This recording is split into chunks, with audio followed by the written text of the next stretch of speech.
And you're still here on Newday on TV3. Welcome to The Big Issue. My name is Beatrice Edu, and this morning we'll be delving into two big issues. First, from the Interior Minister revealing that indeed there's some progress regarding investigations into the violence that occurred in 2020 as well as 2024 during elections that led to the death of 15 people, some 40 people injured.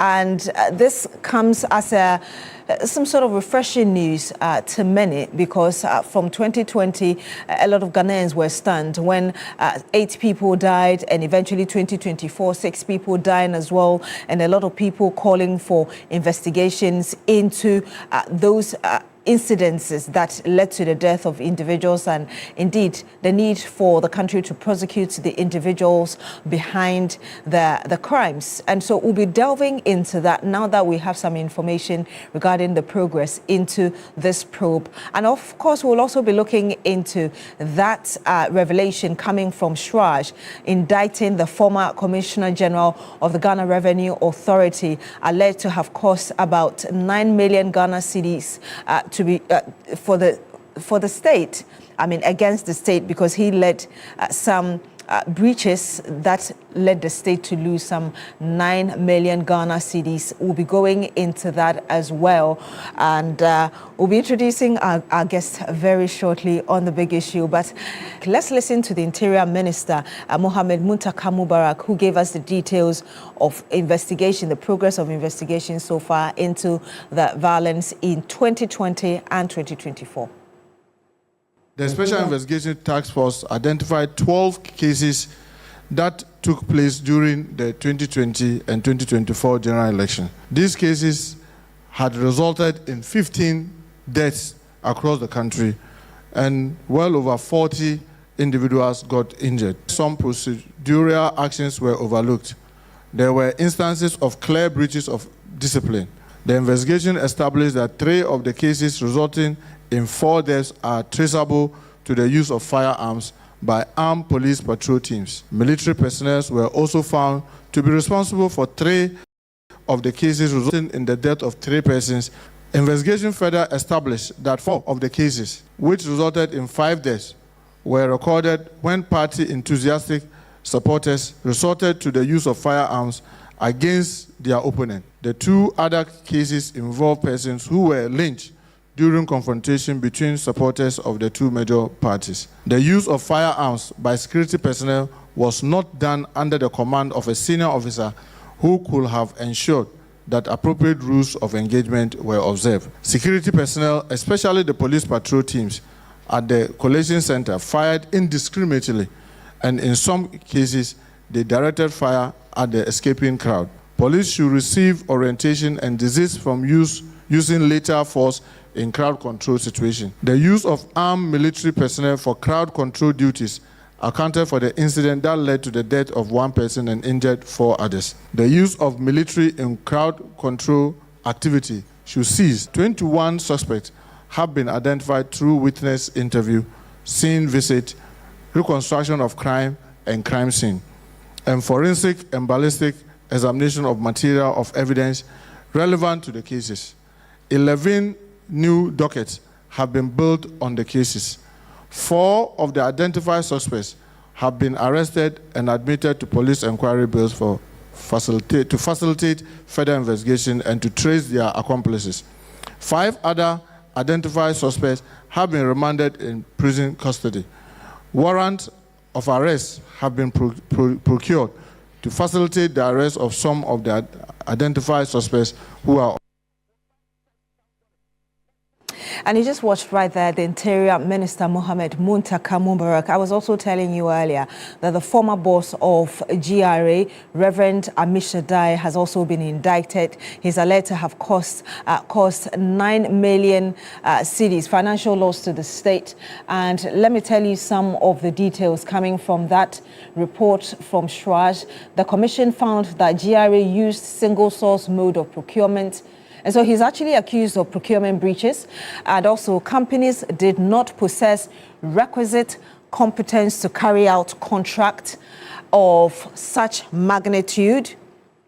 Companies were unqualified to be engaged for public procurement because they had no evidence to show fulfillment of tax and social security obligations. And also, vehicles procured from Runner Motors were inflated, resulting in financial loss of $826,551 US. Also, blatant disregard for procurement rules, fraudulent misrepresentations, and lack of due diligence leads Commission to conclude that respondents engaged in fraud and corruption. 3 companies had not paid in full required taxes as at date of complaint. Also, field investigation to verify allegation that neither Telino Ghana Limited nor CHRAJ Motors and Trading Company Limited had business offices. Field yard at Abelempe listed as business address was non-existent, as a resident said no such company operated in the area. CEO explained company had been relocated to Bema Camp but was not available for a visit.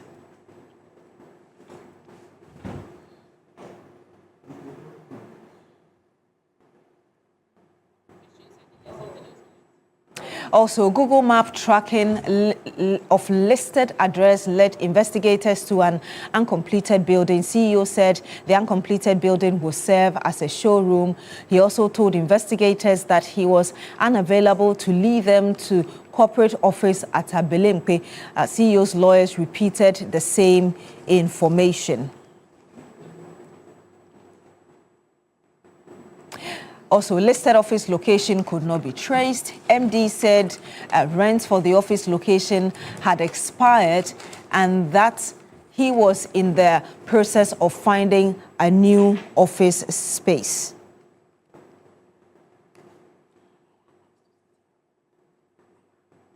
Of course, companies did not have registered address contrary to the law.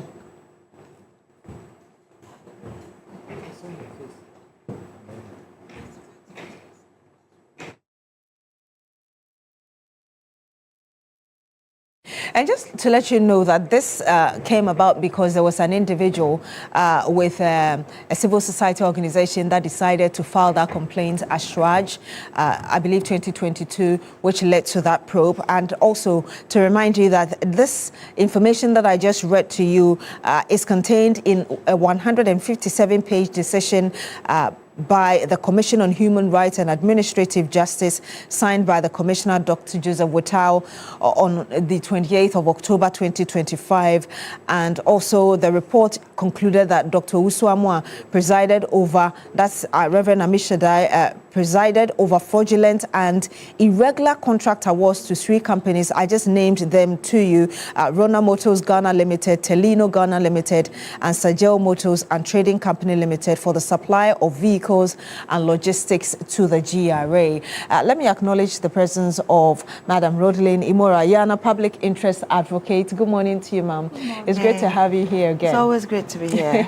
We'll also have with us very shortly Nanaya Ajantwa, who is a presidential staffer. We'll have Hajia Gloria Amenu, women's organizer, United Party, as well as Dr. Kwesi Amache Boateng, political scientist with the Kwame Nkrumah University of Science and Technology. But I want us to start with that issue regarding really the 2020 and 2024 election violence, and the revelation coming to us from the Interior Minister that now 21 suspects are to face trial after the clashes in those 2 years led to 15 deaths and some 40 injuries, and the fact that the investigations are still ongoing, and so we expect to be updated on the progress again beyond what we've been given. Madam Ayana, let me start with you. You must be happy that finally there's some sort of progress and we've been given information on it. Good morning to cherished viewers, to all Ghanaians. Yes, I think it's the right thing to do after the hullabaloo about infractions and threats of life, destruction of property, and the likes. It's just good that we find some reasons why these things happened, and also we find the people responsible for these things and punish them.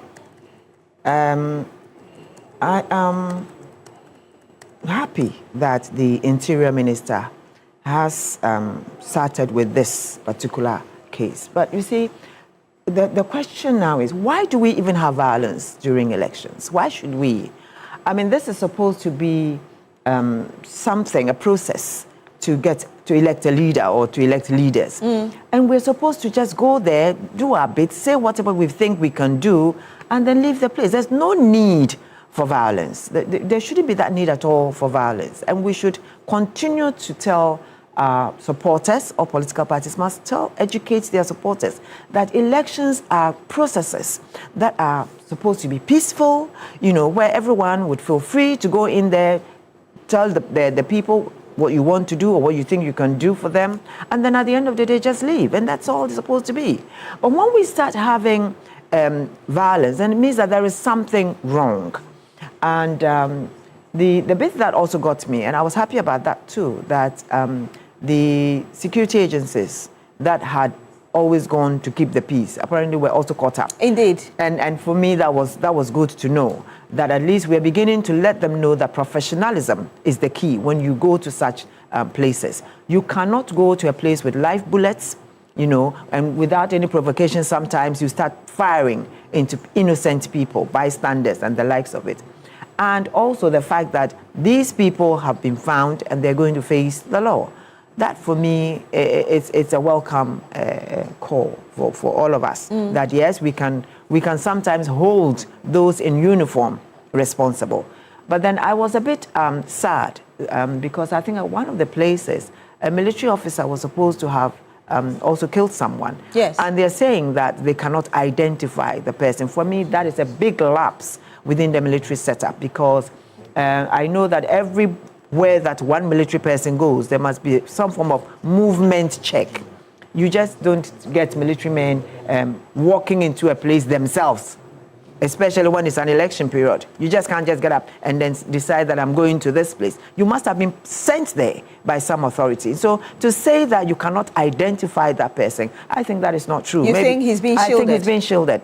I think he's being shielded. It's either he's being shielded or that person was not a military person. You see, there are two things here, because come 2020, 2024, in fact, for quite some time now, we do have people who pose as military men. We found people in military uniforms, holding military accoutrements, who are not military. So it could be any of those, you understand? But if he was a military man, then I find that to be a big lapse within the setup of the military, knowing the kind of investigations and the kinds of, the caliber of people that are there. So I am happy, but I cannot mention electoral violence and all the things that go with it without mentioning other violence that has taken place in this country, and that I think the Interior Minister has to go into. And that violence has been the violence that erupted within the Upper East region and then some parts of the Northeast region. And we need for him to also be able to bring to book all those security agencies who forcefully went to certain places like Garu, beat up people without any cause. You're referring to the recent tribal clashes that happened? Yeah, which even led people to I'm referring to 2024, Ghana. where there was a situation and the military went to a place like Garu and beat them up. And recently, where an immigration officer was killed, and you go into the community and you go beating up young children, old folks, and the likes. You understand? You went there for a purpose. I know that the military has what it takes to investigate. And when you go into a community, usually you should befriend the community so that they can give you the information. But you don't go beating people. Now, some people lost their lives during that period in 2024. And up till date, we do not have any clues as to who those soldiers were and why they even did what they did and who sent them there. And then it happened in Wali Wali as well. In keeping the peace, you went into Wali Wali town. Some people too got beaten in Wali Wali. You see, we cannot be political about some of these things. We cannot be sectional about some of these things. These things happened for real. In the Bako Township, military people would go in there, police people would go in there, they'll beat both sides. They'll beat and kill people and go scot-free. There have been so many infractions that have been done to the people within that Upper East region that needs to be looked into. Beyond the fact that we are having the Interior Minister tell us that security officials, both police and military, were responsible for 7 out of the 15 deaths. You should be worried about it, because all along, a lot of people were saying that officials were responsible and these concerns were dismissed. Exactly. That is the worry now. That what kind of system do we have in place that allows for people in uniform to do what they want to do, to just walk into a place, brutalize everybody, and go scot-free?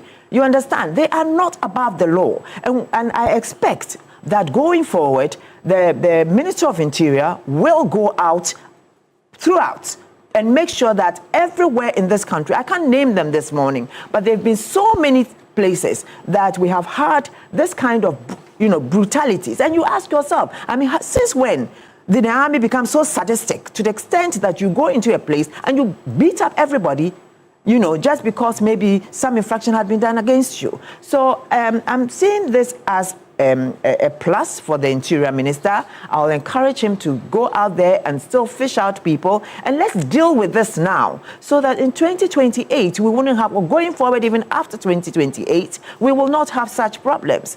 You understand? These are things that we should be guarding against. Then also, when you read through, the idea you get is also the influx of people holding weapons. People are holding weapons that they shouldn't really be having. And until we get to the core, of where these weapons and who is supplying these people, why do you go to a political function with a weapon? With a gun or a knife? How can we stop that? How can we stop people from going to those political functions just, without weapons? So I think we've already had the Commission on Small Arms and Light Weapons already complaining that there are so many weapons in the system, which is why recently we had the boss, Adam Buna, issue that statement indicating, or actually asking people, and it's supposed to start this month, to bring their guns for, they should just bring their guns and they will not be prosecuted. So it speaks to the fact of how much weapons we have in our system, which makes it easy for people to even go to election areas with them. Yes, it's not just even for the elections, for the security of this country. As we sit and we know that next door to us, there's this terrorist activity going on in Burkina Faso and the likes, and sometimes they even get to enter here. When you look at those things, you get scared, because if people are getting weaponized, without us tracking and knowing who and who has a weapon, who and who has been given a license to import pump-action guns and the likes, and yet people are holding them, then you realize that we are sitting on a time bomb. You understand? So we must look into this. We must try as much as possible to flush out these weapons in the society. And of course, we do have with us as well Hajia Gloria Amenu, who is women's organizer, United Party. Thank you very much, ma'am, for joining us. Good morning to you. Good morning. Yes. Good morning. And we've been joined as well by Nanaya Achempem.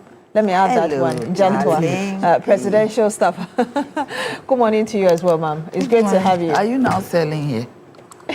We're showing you biscuits. Oh, assembly, so simple. Are you selling? Are you selling? We are whetting your appetite for the peck biscuits. So that I can take one. Yes. Yeah, you can try that perhaps when you leave. Yes, but before I come to the other panelists who have just joined us, Madam Ayana, I just wanted to ask you, you were saying that in terms of the military official, that's the Interior Minister, or the information tells us that could not be traced, you're saying it is either he's been shielded or it is a real lapse in the system. Would you then recommend the person was not a military person, yes, but maybe had the uniform yeah, as usual. Would you recommend, for instance, cameras on them like we've seen the police deploy now, cameras on police officers, so that wherever they are sent to and everything they do, it is recorded and people can really hold them accountable if they do the wrong thing? I don't think that we need to have cameras on them. You know, the army is a different kind of setup altogether. And I know that before a military man can go somewhere for any kind of operation, there must be somebody who would have told them to do so. So all we're saying is that the military must be up and doing. You know, they should try and get, there's a bit of indiscipline. We found some bit of indiscipline where soldiers just feel like we are in it and we can do anything. And sometimes they go out of their way to settle scores. You understand? That is what I'm talking about. If you send people, for instance, I would want to know who were those people who went to Garu, you know, to go and brutalize the people of Garu. What are you going to do about them? How about, and I was also happy about the compensation. Are you going to give compensation to all those people who have been killed in all the places? It's not just the election, not just election, but in places that there have been conflict where forces have been sent and they have brutalized people, they have murdered people. Are you going to compensate them? Because I think that the people of Boku, the people of Binduri, the people of Waliwale, the people of Nalergu, the people of wherever who had the military brutalize them should be compensated if there's going to be any form of compensation. And also, we must know who and who went there to commit those things. You understand? When there is a situation, the civilians are not part of your problem. You are looking for particular people. So once you go in there and you just brutalize everyone, beat up old women, beat up children, destroy things, why? So someone must pay for those things. Someone must pay for lives lost. Someone must pay for those limbs that have been broken. Those are the things that I'm talking about. As we go through as a country, we must learn to be fair to everyone. Let's not be selective in justice. Justice must run across for all. You understand? Let's not be selective in justice. No, Let me get your not. preliminary thought as well, Madam Amenu, women's organizer with the United Party. You're welcome. Good morning to you again. Good morning. Thank you for having me. Greetings to all United Party members, especially our leader, Chief Alan Kojo-Mantin. Okay, so this issue is not that we should take it lightly at all, especially when it comes to the fact that a lot of people think it's normal when it comes to election violence. We shouldn't take it normal at all. It's been something that we've been battling with years, almost all the time when it's election year. So I think that, fast forward, almost all the policemen, the military people that are being assigned to duties should be really scrutinized. If their identity is not clear enough, I think that they shouldn't be assigned to any post at all. When a lot of people take arms, they become so emotional about it. Some of them also think that they can take action or take the whole situation on their own. So I think that we shouldn't be so light about it when it comes to this issue. And our minister has been so good onto this issue that the research and everything and the outcomes that have been done so far is very brilliant. So in that press conference by the Interior Minister, he told us that 12 individuals are already facing trial, 5 on remand, 7 facing trial, and others in on police inquiry bail. Yes. You think that perhaps is not enough? It's not enough. For now, the research is good. Those who have been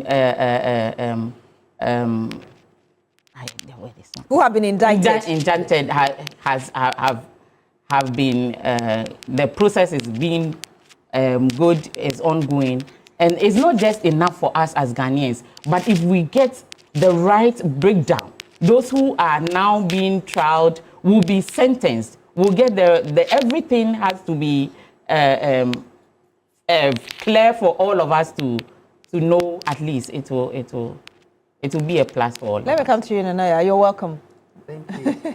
Let me get your thoughts as well on this, because I remember that from 2020, after the incident, a lot of people were really agitated, asking why, the same question that Madam Ayana asked, why should people die during elections, but also the impunity, the fact that it had taken so long and there was pressure on the then IGP, George Akufo-Dampare, to ensure that he brought them to justice. We don't seem to have seen much. Ahead of the 2024 general election, the chairman of the governing NDC, Johnson Esiedun Ketia, actually said that the party was not even going to sign any peace pact if the government and security agencies were unable to bring to book those who were responsible for the deaths. Unfortunately, we saw 6 more people die last year, and now we've had the Interior Minister bringing us updates. Thank you very much, Beatrice. Good morning to your viewers. Good morning to my sisters. Auntie Odalyn, I've missed you. I've missed you. My dear, it's been a long time. Congratulations on the formation of your party. Thank you. I've been out of Accra. I've been out and about 16 regions traveling, and I'm now settled here back to my home. I don't miss the traffic. Sorry for being late. The traffic is terrible. And I also don't feel okay to put a siren in my car. I want to, because it's not fair that other people will be in traffic and I would have a siren, or any other person would have a siren, or bypassing the traffic. So I had to go through it. Sorry, forgive me. You know, one thing that struck me was that 2020, 2024 is good. But what happened to Ayawaso West Wogon? The people who were maimed, the people who lost their limbs, who are incapacitated. I believe that Honorable Muntaka has done well, taking the bold step to implement the policies, the reports that has come out, but he has to also look at others like Ayawaso West Wogon. He already called for the full implementation of the report, and we'll go into that. Yes, Ayawaso West Wogon, the people who were named, they have to be compensated. But I heard you say that some people are on police inquiry bail. Yes, that was the detail we're giving. The point is that how can somebody who has killed anyhow, without cause, be on bail? Do you get me? If you have killed without cause, rampant killing, and you are on bail. Is it not because the investigations are still ongoing, which the Interior Minister made clear? You can be inside and still investigations will go on. People are taken out of prison to be interrogated if they are found to be witnesses in a case. So why can somebody be on police inquiry bail? Perhaps based on the evidence given. They want to be sure that people are treated fairly, even in the midst of the process. But I am saying that, see, that thing hurts me a lot. This thing, you are innocent till proven guilty. There are times that you can see clearly that this is what happened. Look, yesterday I was on another platform. I came 2 days ago, so yesterday I had to just make myself available. There is a member of parliament, I don't want to mention his name. He said that the boy who was killed in Techiman was his aide. And at the end of the day, they arrested his driver. I think he's called Nabo Maiga, former MP. He said his driver was arrested for the killing when his driver did not even have a gun. Do you get it? You know, Beatrice, when a gun is shot, the bullet that comes out of that gun is always accounted for. Because you go to the armory to take either an AK-47, a pistol, whatever, and the bullets that are given to you, even if one leaves that gun, it should be accounted for. The people who died with a gun, the bullet in their body, when the postmortem is done, they do not carry or bury the bodies with the bullets. The bullet is taken out, and whichever gun that held that bullet is known, and it is to a name. So why are we finding it difficult to get the people? All these years, 8 years, my dear, you see, it is just an example of a failed government, and that is the NPP. It took 8 years. An example of a failed government that does not care about Ghanaians. They think that Ghanaians are nobodies. They were just interested in being in power. How many times didn't we say that we have to deal with the people who are dead? We have to deal with the issues that brought about their deaths. Which is everybody was quiet. The government that had the machinery of the security apparatus in this country, that was the New Patriotic Party, headed by His Excellency Nana Addo Dankwa Akufo-Addo, saw Ghanaians being killed as rats, and they didn't care. So we all hoped with prayer that 2024 will be different. And the same thing happened. Albeit with lesser numbers. But nobody should die because of an election. We should not lose a life because of an election. Who gave the people the impetus to shoot? Even the 2024 elections, the military, they were not active. Did you see it? Yes. I mean, that was the agreement because there were a lot of complaints that they should not be close to elections. Yes. And we had, I think, both the EC chair and other officials indeed confirming or assuring that they will not be there until the situation got out of But I am saying that you saw a civilian even, fighting a military man. We don't know whether it was a true military man, but he was in uniform. That's the only way we could identify. Do you understand? The person did not even touch the civilian. So who killed the 6 in 2024? Is it the police? Or are there tax that they put a police uniform on them? We do not know. I remember, you see, one thing stays with me, and it stays with me very deeply. As you said, Honorable Esi Edun Ketia, chairman of the NDC ruling government, we went for an Peace Council meeting, and Chairman Esiedu talked about this. And I remember I asked the question that what is the IGP doing about the people who have been killed? The response was that the IGP said that they are not getting people to come out. So I said, which people should come out? When a gun is shot, the bullet itself is evidence. He said nobody is talking to them. When they try to investigate, nobody says anything. And that was Akufu Dampare. And I was highly disappointed in him because I had a lot of respect for Akufu Dampare. And that day, when that message got to us at the Peace, we were all saying, how? That you say you cannot get people to testify. So the people should just die as rats. Is this not an example of a system that has encouraged impunity over the years? The reason, of course, it took 8 years for us to hear some information on the progress of investigations. But really, military and police officers have been killing people, brutalizing people. But we don't seem to hear of what happens to them after the information even comes out. So the question I'm asking you is what we're seeing now, the reason you're blaming the previous government, is it not an indication of a system that has emboldened wrongdoing and people who do wrong? At every particular time, the system is the one that will embolden, but also there are people who are recalcitrant. But also when it comes to the military especially, they have their own courts within that barracks. Do you get me? They have their own courts, they have their own way. So even when they punish the people, sometimes it doesn't come out. But we have to find out that these people who have been killing, are they real military people?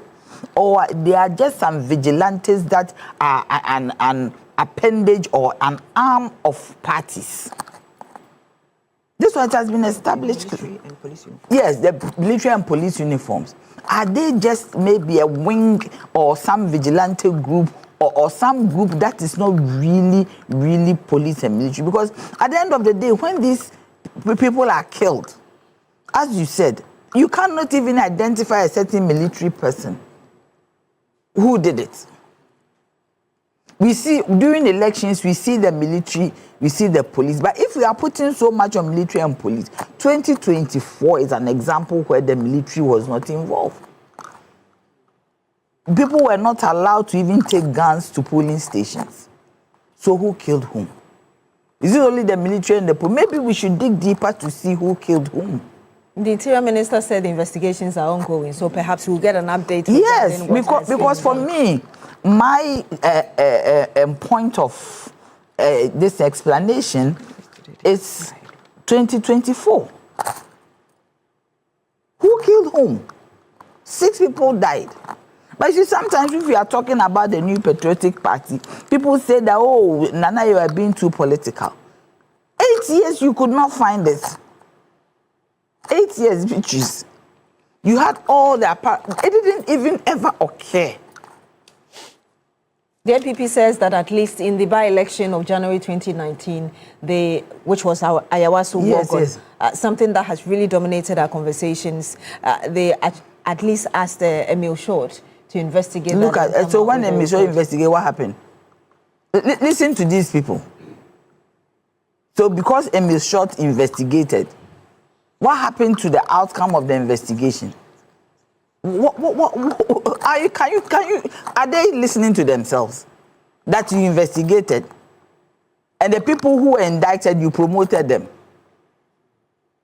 So the Interior Minister has asked for, let me ask you this, then I'll come back to you, ma'am. The Interior Minister has asked for the full implementation of that report that Emil Short came out with. But let me remind us really of some of the things that the report said. Of course, one of the main things that Emil Short said in that report was a review and restructure of national security, because it felt that in the Ayawaso West Wogon, around the Baulishi area, there didn't seem to have been clear direction in terms of the command structures. And so they want a review of that. Also talked about, so that was like reporting lines and even responsibilities. Also, the SWAT teams at the national security should be disbanded. As for rigorous training for the general SWAT team, of course, what you just talked about, Colonel Michael Opoku, asking him to be punished, and also then Minister of State at the National Security, Brian Echampon, who is currently a flag bearer aspirant for the opposition NPP, and of course the compensation of families of those victims as well. So these are some of the details that the Interior Minister would want fully implemented. The Interior Minister should not implement anything here. This thing that has been recommended is for MPPs, not for NDC. Today, our government has a good national security system headed by a professional. This does not apply to us. It's not applied to our government. The only thing that he should implement is the compensation. But there's also the review of the structure. There's always a need to improve the security. I am telling you that today, this one was at that time, that the structure wasn't good. Today, we have a national security coordinator, national security system that is good. You can't say that everything is, but it is good. So we don't need this. Honorable Muntaka should not worry himself. What is he going to implement here? These recommendations is not for NDC. There was also an indictment of NDC officials in the Ayawaso West Wogon. And that was when Emil Short and his team said that Ofosu Ampofo, for instance, his press conference might have contributed to the escalation of the violence there, as well as even Sam George, what he said earlier. It is gone. Sam George was slapped. Was he not? Who said what? So at this time, this one is gone. This thing I don't mention. The only good thing in this recommendation is the compensation. And that has to be done. The rest is not for us, it's for MPP. They did not implement it. By the time, people were asking for Ofosu Ampofo to be called and investigated as well regarding why he did that press conference. So he shouldn't do press conference. Sam George Did he pull a gun?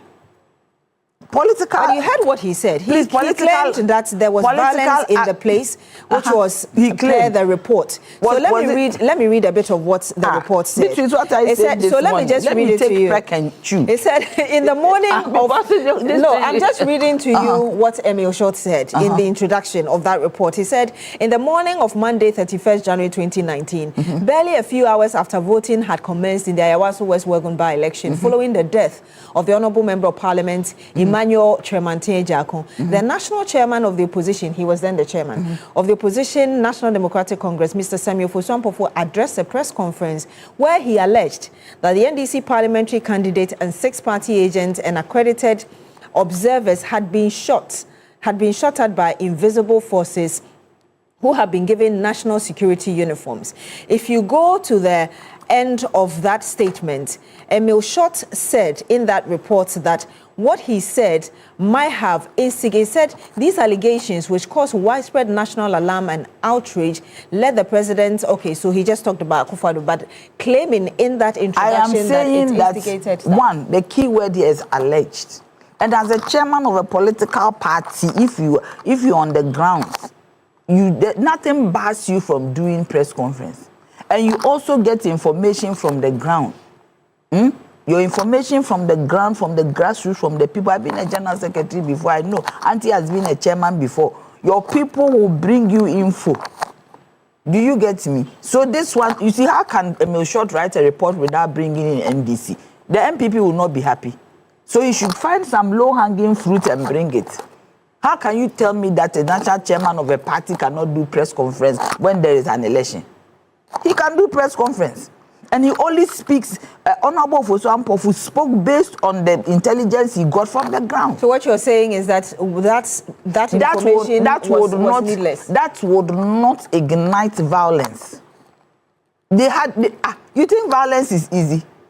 Who was indicted in the report? Did they indict any MPP person that they shot? Was NDC Granny person? Champon was indicted. Yes, Mike Lukoku was indicted, and a few other individuals. And who are they? Did they indict any NDC person? They said national security. At that time, who was in charge of national security? Was it the NDC? The NDC was in opposition. Who was in charge of national security? It was the MPP. So clearly, you don't think Emil Short will not write a report without bringing in NDC. He would think it's a biased report. So that is the only low-hanging fruit that he can bring. What you are saying that they are gagged, as a chairman of the party, he was gagged. He can't do press conference. And there's the word alleged. He was very careful. He wasn't categorical. He said alleged. Now, I want to come to you, Hajia, because as part of the recommendations or the findings of this report by Emil Short, he also said that there seemed to have been a lack of intelligence gathering or inadequate intelligence gathering, and also there was no proper sharing of information, which led to what happened in Ayawaso, West Wogo. The reason he recommended the training of these officials who are sent there, etc. What do you make of that? And indeed, the fact that the Interior Minister is now asking for the full implementation of this. That means there has to be some level of training. Nana doesn't necessarily agree. No, I don't think this one doesn't apply. It's gone. It's only compensation part. What do you think about that? Nanaya will not agree because she's being political based. But when issues like this comes, then we have to put NDC, MPP aside and face issues as Ghanaians. What really happens at these police stations and agents, between agents and polling stations, is all about the winner takes it all. It's all about NDC, MPP. And the issue that we have as Ghanaians really is when there is a scene, who goes for evidence? Who goes to do the real research? Who goes into doing the real findings? So I think that they are right. There should be proper research findings, proper investigation into these matters. Who did the shootings? Just like Nanaya said, there should be somebody to be accountable for the shots. Everything has to be really structured. If there's going to be a reshuffle or whatever in the system, it has to be done. And Ghanaians want accountability. We are all looking forward to seeing that the perpetrators are really brought to book. It's not just every day coming to talk about it and we sit down. The endings are not being said. 2024 is just passed by, but the findings, the evidences, everything has been wiped off. If they are being given bail and they are out there, who knows who is going to even brainwash them or try to clear off all the evidence? I don't think it's necessary. The evidence is necessarily wiped off, because we heard the Interior Minister say that the investigations are ongoing and already people are facing the law. Yes. So since people are facing the law, then that is in the right course. But then what I'm really saying is that if all these things are done in the right way, Ghanaians will not have any issues when it comes to elections. We'll all be safe when the next election is coming up. Let me get your thoughts as well, Madmayana, on especially the Ayawaso West Wagon, the details in that report and the fact that the Interior Minister is finding it necessary for the current government to implement what Emil Short brought out. I think that there's a need for us to look into it. If there's any form of restructuring to be done, let us do it. I'm also of the view that, you see, we sometimes we just sit and all that we talk about is politics and being political about issues. When it came to elections and whatnot, look, see how fast we've come out with some form of a report. But when it comes to ordinary Ghanaians, we seem not to bother at all. I think that as a people, the lack of the methods, maybe, of gathering intelligence is something that we have to look at. If intelligence gathering is not giving the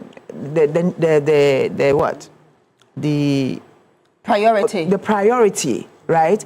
Then it means that every time there'll be something wrong. Because you cannot go into a community and start beating everyone. If you had intelligence, if you knew what you were looking for, you would go in there and just look at that position, not go beating everybody.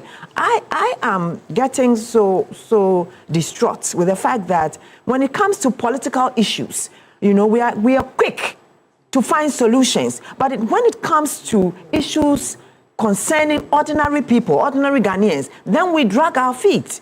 You understand? I don't think that we should allow for people who are supposed to be protecting us, that is the police and the military, to be the ones that we will come here and sit and talk about their attitudes. Are you getting me? So I think that going forward, the two institutions, that's the military and the police, or in fact, all the security agencies, they need to be able to reorientate the minds of the people that they are taking into the system. To know that holding a gun doesn't give you the right to shoot at people. People are not animals. You understand? And we are not at war. When you go to those places, you're supposed to go and keep peace. But you're not supposed to go there with the mindset that because if they misbehave, we'll deal with them. We'll deal with them. If they and you are also out there saying, I'll deal with you because I am in uniform. It's a uniform that makes them different. It's a uniform that people respect in this country. And that is why when we see them, we move, we behave. But that should also really give us an understanding of which kind of persons they send to these areas. Exactly. Because Nanaya referred to a video that I remember I saw as well during the election where the soldier was obviously instigated at all levels and he didn't touch the person. That's it. So if you know that you're going to an election area where there are high tensions, you should know the kinds of people, yes, to send to those people. But that is not what happens. It looks like the kinds of people we are having now in some of these institutions are people that their minds have not been orientated to the jobs that they've been given. You understand? You know very well that you're going here to make sure, look, your presence alone, you see, your presence alone even puts fear in people. So why do you go after they are running away, you follow them into their rooms and you beat them? I'm still talking about the way they behave towards all civilians, not elections. There's a point Nanaya also made earlier about the fact that the military has its own structures and so soldiers could be punished, but we don't get to hear. People are still aggrieved that we seem to be shielding them, perhaps because they don't hear that those officers involved were punished. Do you think perhaps it's time to review this as well? Yes, so people are confident and, as it were, satisfied that at least when they complained about officers, they were eventually punished? Yes, I think that it should be reviewed. I think that we should begin to, things have changed. We shouldn't make the security agencies look like demigods, where you cannot talk about them, you cannot do anything because of the fear of repercussions. It should be open. If people have been accused of something and they have been punished, let the rest of us know that these people have been punished. I was reading somewhere in the social media that the guy who went to the pharmacy and beat up those people has been sacked from the military. You understand? It's in social media. I don't know how far it is true. But if it is true, these are the things that we are supposed to know. Then we know that you are out there looking after our backs. But if you go and do a court martial or whatever it is, and you discipline the person and you don't tell us, You get me? Then we feel that no, nothing happened. And that's where the agitations come in. And also it emboldens the people inside there to continue to do the things that they do. So I think that going forward, everything must be transparent for us to know. And also they must relax the system so that we can talk about them when they go wrong. That's the whole thing. We shouldn't be afraid to talk about a military man or a soldier or an immigration officer or anybody who has done something wrong. But they intimidate us with their uniform. And that is not right in a democracy. It shouldn't be. How do we deal? Because I realize that you're talking a lot more also about ordinary civilians, not necessarily related to election issues. How do we deal with incidents or cases where we've had a whole, almost like a battalion, go to a community to beat people just because a phone was stolen or a soldier was brutalized or maltreated? How do we deal with that moving forward? Because these are not election related as well. Exactly. But then there are Ghanaians. But because we are a political sort of, we put ourselves in a political mindset, everything that has to do with politics takes center page. And the rest of the civilian population, that is the rest of us, you know, the public, whom I represent, we are not thought of. I am saying, going forward, such things, those that are being taken into the military, let us look into their minds, whether it's the psychologists or whatnot. Because you can't afford to have sadists, people who just go wanting to inflict pain on others for no reason but for the fact that I have the power to do so. I will come back to you for your final word. I'm coming to you, Nanaya. There's a message directly sent to you from Mansa Musa. Mansa Musa. Who says, Beatrice, tell Nanaya, and he wants me to read to you, tell Nanaya Jantwa she is wrong. Emil Short investigated an incident and submitted his report only to be shelved by the previous government. Why should Nanaya speak to suggest that the report is useless? Tell her she is wrong. I didn't expect her to speak like that. Is this the type of advice she's offering at the presidency? Mansa Musa, if you are listening to me, there's something called context. Within the context of when this happened, 2019, this report was very relevant because the thing had happened, and this is what was found out. Today, are you telling me that COP Abdul Razak, as he is the coordinator of national security, has to be restructured? Has anybody said so? I am talking about context. The context in which this investigations was done. It wasn't implemented. So what you're claiming is that the wrong people were in the wrong place, and now you're claiming that the systems have been restructured. So are you telling me today, is there any report which says that the national security being headed by COP Abdul Razak has a problem? I just want to find out. Mansa Musa, tell me. There's something called context. And when you go beyond that context, sometimes it becomes, opaque. It becomes archaic. It doesn't work anymore. There's a message coming from Audu Adams Mooney. It says, good morning, Beatrice, please. What happened to the soldier who shot and killed Kaka in broad daylight at Tejura in the Ashanti region? Can anybody tell me they can't identify the officer responsible? Because the bullet. The national security today is now a reviewed institution. There's also Stephen Penn, who is saying, good morning, Beatrice. The truth is that most of the election violence was state-sponsored, and the government had no moral to investigate and punish their own. However, the day of accountability has dawned, and the culprit will have to dance to the tunes, and the victims will get justice finally. Ghana is working again. That's from Stephen Penn Wa in the Upper East region, and he says, my regards to Nanaya. Tell her I am not happy she came to Wa for her program and did not ask of me. Okay, so Stephen Mansa Musa is typing in. I guess he has a response for you, but in like 30 seconds, if I could get your final word. I just wanted to say something. That would be your final word on this one? Yes, on this one. I'm saying that Auntie should know that, Auntie Odelini should know that the people who were killed were not politicians.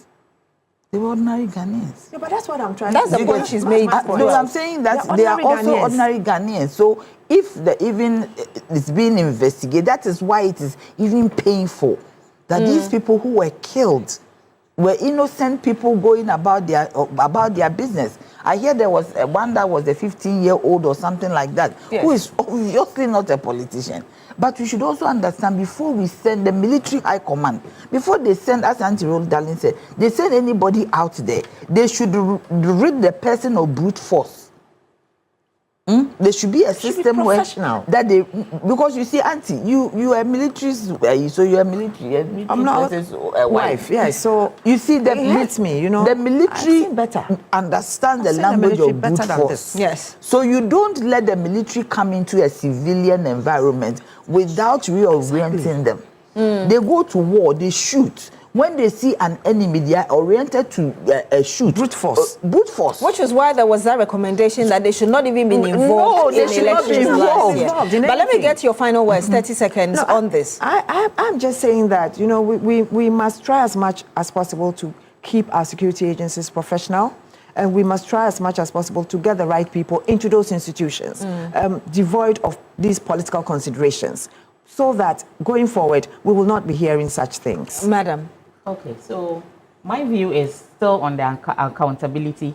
Just like Auntie said, if we see people being held responsible, being punished for whatever they did in the past during election, I think fast forward, any election, they will be cautious and then they will not take the law into their hands. And I was telling you earlier that the former Commissioner General of the Ghana Revenue Authority, GRA, Reverend Dr. Amishadai Owusu-Amoah, has been indicted, found culpable of procurement breaches and administrative lapses that cost the nation some 9 million Ghana cedis. So let me get your thought on that.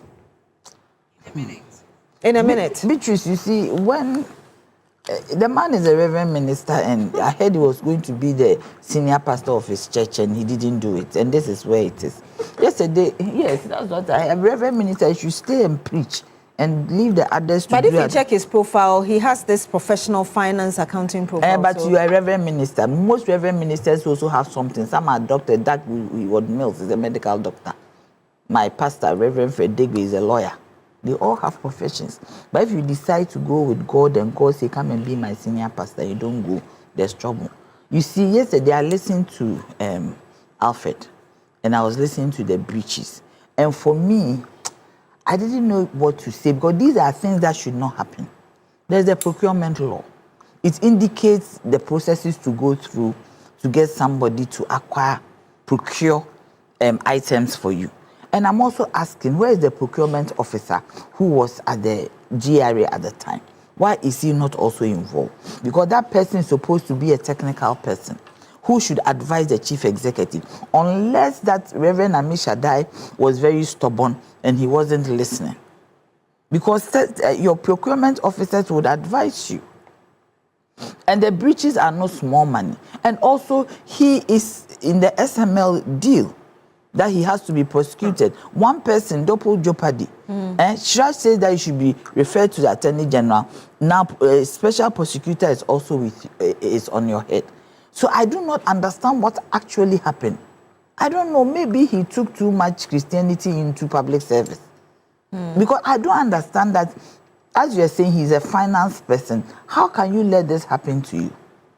And it is, you see, it is also a lesson to everybody. We need to do a lot of training on the Procurement Act and the Financial Administrative Law. Do you get me? So that chief executive, I know government has done it. We have all gone through the training now. But it shouldn't be just a pass away or a pass through. We should be able to live with it, and it should be our Bible. There are conditions in there that determines what you can do and what you cannot do. Right. How can you even, engage a company that has no address? So how was the money paid? In which name? Because you should inspect the facilities, everything, to ensure that they are capable. And as also, you should have remained there instead of going to be with these people. These people, if you go and be with them, you are in trouble. Let me get your thoughts, Madam Ayana, on this Reverend Amishadai issue. Well, I think that public procurement is a problem in this country. And I think that most people feel that sole sourcing should be the thing. Because when they do sole sourcing, they are able to get their 10% and whatnots. You understand?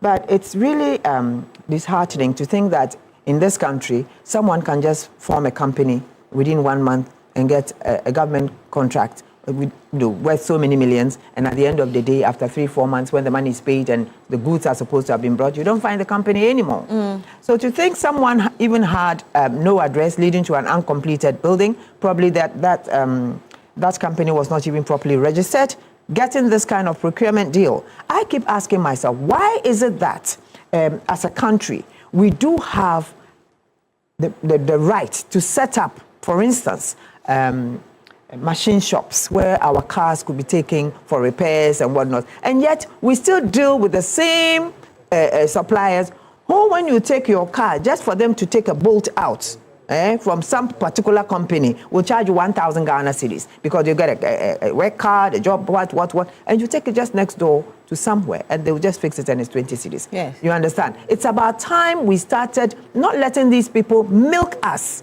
in the society. And some of these things, Rono and Rana Motors, it's so close. You understand? They're so evil-minded, and crime-minded that they go round pushing up names. So what you're saying, you somehow agree with Nanaya Jantua that instead of picking the overall boss, all the individuals in that chain should also be held accountable. All of them should be held.